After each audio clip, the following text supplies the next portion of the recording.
Bismillahirrahmanirrahim. Assalamu alaikum, bonjour à tous. J'espère que vous vous portez bien. Donc mes très chers amis, aujourd'hui je voulais vous donner mon point de vue concernant la situation en Palestine.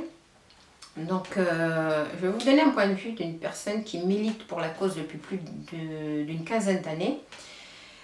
Donc c'est un point de vue, on va dire, personnel. Donc comme on le sait, la Palestine elle est colonisée depuis des années par une idéologie sioniste.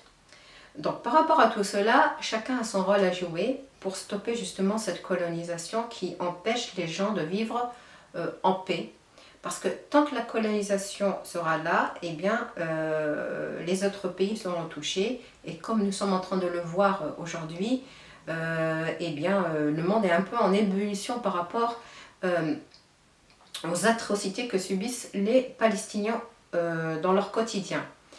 Alors, les associations, les organisations jouent leur rôle. Mais nous, en tant que citoyens, que pouvons-nous faire? On se sent des fois un peu démunis. J'ai envie de vous dire non. Il y a énormément de choses qui peuvent changer les choses et c'est maintenant qu'il faut le faire. Parce que, en fait, certaines personnes réagissent, on va dire, émotionnellement par rapport à une situation. La colonisation, elle ne date pas d'aujourd'hui et elle n'est pas en train de s'arrêter. Donc il faut travailler sur du long terme et non essayer d'apporter une réponse, on va dire, émotionnelle.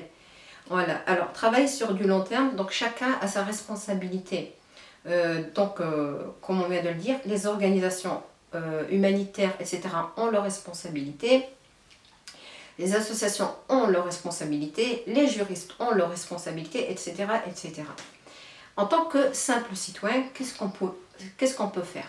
Tout dépend de vos compétences. Voilà. Si vous savez rédiger du courrier, faites-le pour un collectif et envoyez du courrier aux organisations, aux associations, etc. et tout, pour justement dénoncer et apporter votre soutien par rapport à la situation actuelle. Ça, c'est une chose. Maintenant, sur, une autre chose qui peut vraiment aider à décoloniser la Palestine, c'est il faut connaître en fait sa réalité. La Palestine, si elle est colonisée aujourd'hui, c'est parce qu'en fait, il y a on va dire, une force militaire qui justement y contribue. Cette force militaire, elle est menée par l'idéologie sioniste. Mais qui la finance? Eh bien, ce sont les consommateurs, en grosse partie, de Coca-Cola, de Starbucks, des médicaments, je crois Teva, oui Teva, c'est les médicaments génériques. Et ils ont, je pense, le tiers du marché en France. Voilà. Donc, si on boycottait rien que ces produits, ça chuterait leur économie et l'armée sioniste se trouverait démunie et ne pourrait justement continuer sa colonisation. Alors, qui finance tout cela? Eh bien, c'est nous, les consommateurs de Coca-Cola, de Starbucks, de McDonald's, etc. La liste, elle est longue. Voilà. Alors, autre chose. Ce qu'il faut savoir, ça, c'est l'expérience que j'ai eue personnelle. Concernant justement la colonisation palestinienne et comment en fait on est en train de l'aborder. Vous savez, en France, ce que j'ai pu remarquer, vous allez avoir des associations qui vont apporter une aide, on va dire, sociale par rapport aux victimes de cette guerre-là. Donc, donc les gens contribuent avec des donations, etc. Ça, c'est une chose. Mais il y a autre chose aussi qu'il faut savoir, c'est que le Palestinien lui-même n'est pas un mesquin, c'est pas un mendiant, il est juste colonisé. Donc le fait est de faire montrer toujours des photographies où il y a un enfant qui pleure, une mère qui pleure, etc. Ça, c'est un peu jouer trop sur les sentiments. Il faut les aider, ça c'est clair, net et précis. Mais en même temps, ce qui est en train de se passer, c'est une colonisation. Donc, et on ne met pas l'accent sur ça. On n'est pas en train de dire qu'il faut que l'idéologie sioniste sorte de la Palestine. Alors, une fois, donc, on a organisé une conférence et cette fois-ci, on a mis en fait en avant le fait colonial. Et c'est là où ça a posé problème. C'est là où ça a posé problème. Donc d'habitude, quand on organise des conférences, on avait des conférenciers, etc. et tout, on n'a pas de problème. Quand on fait juste des collectes d'argent justement pour pouvoir subvenir aux besoins des Palestiniens, etc. Et cette fois-ci, on s'est dit, oui, mais la Palestine, c'est pas que ça. La Palestine, elle est colonisée et il faut mettre l'accent sur ça.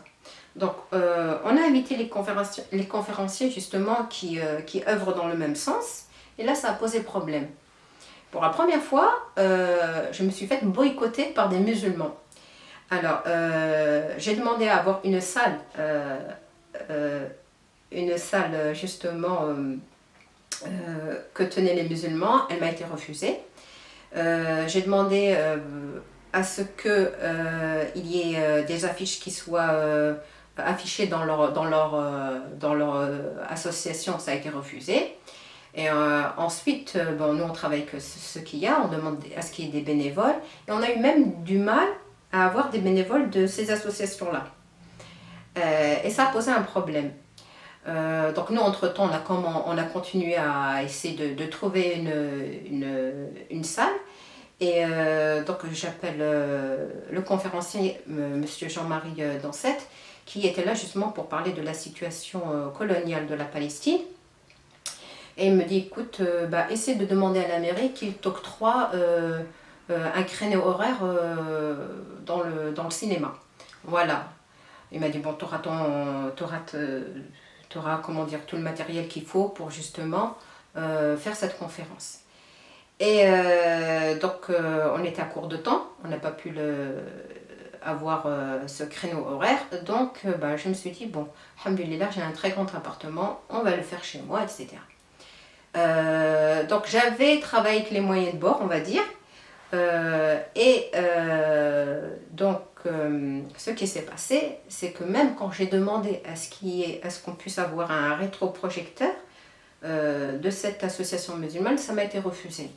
Donc alors que d'habitude, quand ils me demandent moi des choses, du matériel ou une aide quelconque, je ne leur refuse pas. Alors le matériel a été refusé, bon après j'ai compris que c'était vraiment un boycott. Donc je me suis adressée à des non-musulmans, j'ai demandé à mon voisin de palier, je lui ai dit, écoute Grégoire, j'ai besoin d'un grand écran, est-ce que tu as une grande télévision justement pour me prêter pour la conférence qu'on va préparer pour les Palestiniens. Il m'a dit mot pour mot, madame, je n'en ai pas, mais je vais vous en trouver une. Donc il lui restait que 3 heures, je ne sais pas comment il allait la trouver ce grand écran. Et à 14 heures, il m'apporte le grand écran. D'accord. Ensuite, pour le rétroprojecteur, je ne l'avais pas. Donc j'ai appelé aussi une amie. Ce sont tous des non-musulmans. Et je lui ai fait, écoute, est-ce que tu peux me prêter ton rétroprojecteur? Elle m'a dit, écoute, ce rétroprojecteur ne m'appartient pas. Il appartient à une association, mais je vais quand même te le prêter. Voilà. Il faudrait payer un euro symbolique. Je lui ai dit, il n'y a pas de problème. Bon, alhamdoulilah, donc on a un peu fait le ménage, etc. La conférence s'est tenue. C'est pour vous dire qu'en France, vous avez des gens parmi la communauté musulmane qui vont vous mettre des bâtons pour ne pas justement présenter la situation de la Palestine en tant que pays colonisé. Voilà. Donc voilà, c'était pour vous parler de cette situation-là. Donc voilà.